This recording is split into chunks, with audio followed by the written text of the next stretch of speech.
A 60-kilogram Cane Corso that no one wanted to adopt was returned time and time again. He was labeled as uncontrollable, untamable, and unapproachable. Everyone at the shelter agreed. No family would ever adopt this dog. But then a baby girl who hadn't even learned to walk or talk yet did something that stunned everyone. So what did she do? She turned everything upside down. His name was Titan, a 60-kilogram Cane Corso with jet black fur, short, rock-hard ears, and eyes that could unnerve anyone who looked into them. He had a majestic, indomitable appearance and had spent 3 full years in deep solitude. Titan was returned to the shelter time and time again. The first family claimed he was annoying. The second family claimed he was unsettling to the neighborhood. The third family could only tolerate him for 5 days before taking him back, using the excuse that he had bared his teeth at a stranger. The fourth family brought him back to the shelter at dawn on Saturday without saying a word. The other families turned and looked at the door, then walked away. Could you have opened another door for him? The volunteers at the shelter began to say that no one would adopt him. Not out of spite, but out of resignation. They had witnessed this dog spending 912 days in the same concrete cell. With every return, they had watched the light in his eyes fade. Some dogs tremble but stand tall. Titan couldn't. His tail drooped. He no longer raised his head at people passing through the corridor.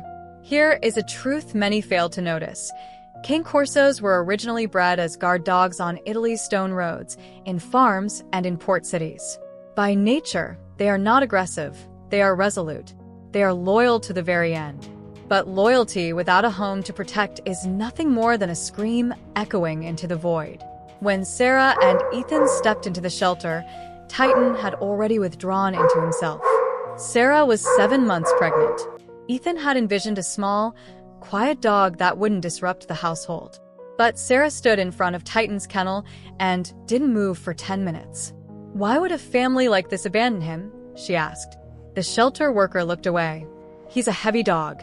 Most people can't handle one like this, especially with a baby on the way. Ethan touched Sara's elbow. Let's look at someone else. But Sara crouched down, and for the first time in months, Titan moved toward the bars. He didn't bark. He didn't bare his teeth.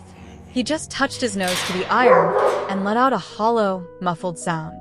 We're taking him, said Sara. Ethan thought she'd lost her mind. And they took him home. Now he had a family.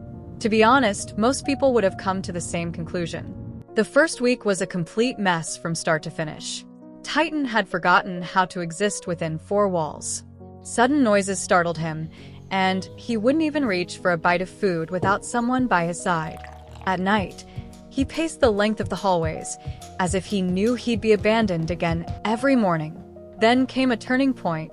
It was Wednesday night. As Sara lay on the couch resting, the baby kicked hard. Her breath caught, and she pressed her hand against her stomach. Titan, lying in the corner, sat up quickly. He approached silently, sniffed her belly, and made a move no one could have anticipated.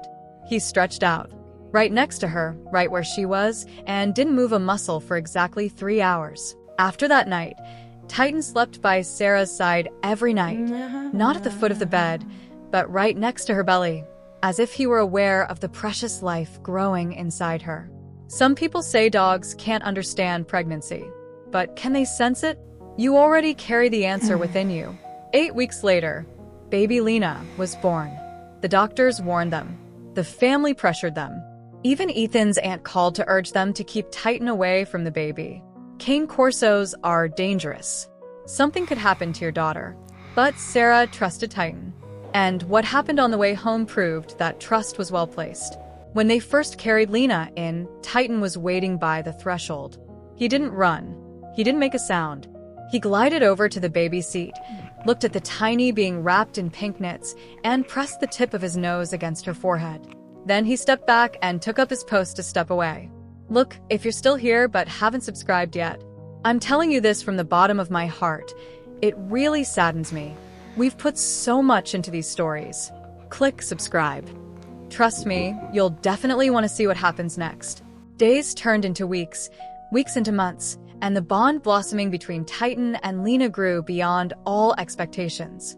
Every morning at 6:15, Titan would come to the crib and wait quietly. No sound, no whining, just a presence.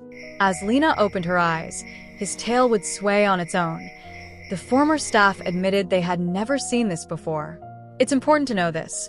Cane Corsos have been bred over centuries to work with both body and mind. Beyond ordinary commands, they read the environment and emotional tones. Titan had begun to analyze Lina before she had even learned a single word. When she cried, he would stretch out to the edge of the crib and emit a low-pitched vibration from his throat. This growl soothed her faster than any lullaby. When the baby started crawling, the dog would move alongside him like a guide, block the stairwell, and steer him away from sharp corners. When a stranger approached in the garden, he would step between them, neither growling nor attacking. He was simply there. This dog, deemed useless by 5 families, had become this baby's quiet sanctuary. Such truths don't get enough attention. Did this story move you? Then these stories are just for you. But the moment that shattered everything erupted on a freezing February night. Lina was 18 months old. The clock read 3:47 a.m. A sound inside the house startled Ethan and Sara from their deep sleep. There was no trace of Titan's usual calm patrol. It was something entirely different, a high-pitched, shriek-like wail that repeated without pause. Ethan rushed into Lina's room and found Titan at the crib, barking into the baby monitor. At first, he couldn't make sense of it. Then he saw Lina's chest wasn't rising and falling regularly. Her skin had turned pale. Something was blocking her windpipe. They scooped her up and rushed her to the hospital. The doctors said that if they had arrived just 10 minutes later, there might not have been a chance of survival. A thin piece of fabric that had torn from the corner of the blanket had blocked his airway. Titan had saved her life. The same dog no one wanted to take in. The same dog returned 5 times. The same dog labeled as unmanageable, untrainable, and unlovable. He was the reason her daughters were breathing tonight. When they returned from the hospital, Ethan collapsed beside Titan for the first time. He didn't say a word. He pulled the 132-pound Cane Corso into his arms and sobbed silently. "You never broke," he whispered. "You were just waiting for him." Titan leaned against him, his muscles relaxing, as if he'd finally understood. After being rejected time and again, after 912 days, and after a lifetime of being misunderstood, someone had seen him. Truly, deeply seen him. Today, Lina is 3 years old. Titan is 7. They sit together at the breakfast table. They sleep together. Their festive outfits often match. And every night, without fail, Titan doesn't step in front of the door without first checking the room once. That concrete cell is now a faint shadow, because sometimes those the world has cast out are the ones who keep us standing. No hero walks without a cape. Some have 4 paws and a heart that never runs out. Is this love or pure instinct? Could you open the door for a Cane Corso, one who's been returned time and again, to be by your baby's side? Let me know in the comments.